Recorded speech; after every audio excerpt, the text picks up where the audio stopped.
Untuk berkembang biak, biasanya binatang mencari pasangan lawan jenisnya, jantan ataupun betina. Namun, bagaimana dengan binatang hermaprodit atau berkelamin ganda, seperti halnya bekicot? Meski begitu, bekicot tidak bisa membuahi dirinya sendiri dan masih membutuhkan bekicot lainnya. Lalu, jika mereka punya sel telur dan sel sperma sekaligus, siapa yang akan menjadi pejantan dan siapa yang akan menjadi betina? Nah, di sanalah permasalahan yang harus dihadapi bekicot setiap mereka kawin.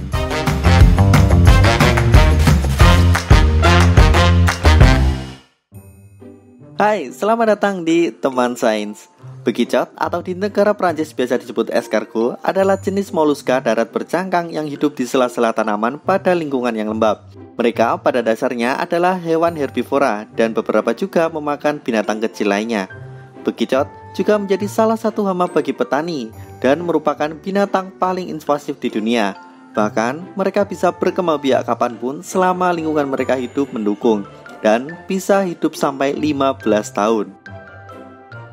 Berbeda dengan binatang lainnya yang tiap individu hanya punya satu jenis kelamin, bekicot adalah binatang hermaprodit, di mana mereka adalah jantan dan betina sekaligus. Kalian mungkin akan menganggapnya itu akan mempermudah hidup mereka, namun kenyataannya tidak. Asal kalian tahu, meski memiliki dua gamet sekaligus, bekicot tetap harus mencari pasangan untuk melakukan pembuahan.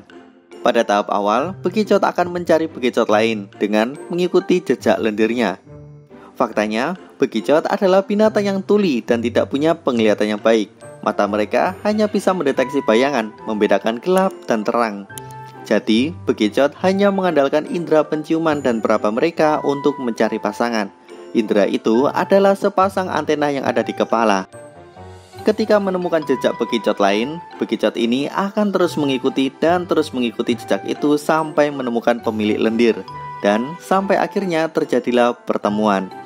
Kedua bekicot akan saling bersentuhan, merasakan, mengendus, serta mencengkeram satu sama lain selama berjam-jam. Dan selanjutnya akan terjadi pertarungan untuk merebutkan siapa yang akan menjadi pejantan dominan. Mereka akan saling menusuk satu sama lain menggunakan semacam tombak kecil yang disembunyikan di tubuh mereka. Tombak itu terbuat dari kalsium karbonat keras mirip dengan cangkang mereka dan disebut love dart. Dan setiap spesies memiliki bentuk tombak yang berbeda-beda.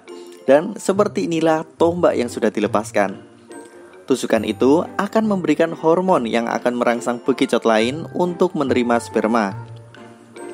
Setelah tombak itu sudah tertancap, sesi ini akan semakin memanas.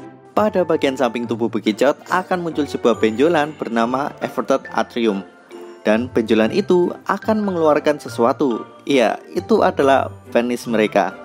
Kedua bekicot itu akan mulai saling bertukar sperma satu sama lain. Namun, tidak sampai di situ. Setiap bekicot akan mencoba untuk membunuh sperma bekicot lainnya agar tidak mencapai ke sel telur. Dan disinilah fungsi hormon pada tombak love dart itu. Hormon akan membantu sperma agar tetap bisa hidup dan mencapai sel telur. Di mana setiap bekicot berharap menjadi seorang ayah, karena dengan tanpa hamil pun mereka bisa tetap mendapatkan keturunan. Mereka menganggap jika menjadi seorang ibu itu akan sedikit menyusahkan mereka. Dan bekicot yang punya hormon kuat dan sperma terbaiklah yang akan menang. Proses kawin yang rumit itu bisa berlangsung bahkan sampai 12 jam. Setelah 2 minggu setelah pertempuran itu, bekicot akan bertelur di bawah tanah yang lembab. Lalu 5-15 hari telur itu akan menetas menjadi bekicot muda dan pergi ke permukaan. Setelah menetas, bekicot akan tumbuh dewasa dalam 6-7 bulan dan akan mengulangi siklus perkawinan itu lagi. Hey, kalian ingin membahas apa di video selanjutnya? Tulis di kolom komentar ya. Dan pastikan subscribe channel Teman Sains untuk update tiap minggunya. Sampai jumpa dan terima kasih.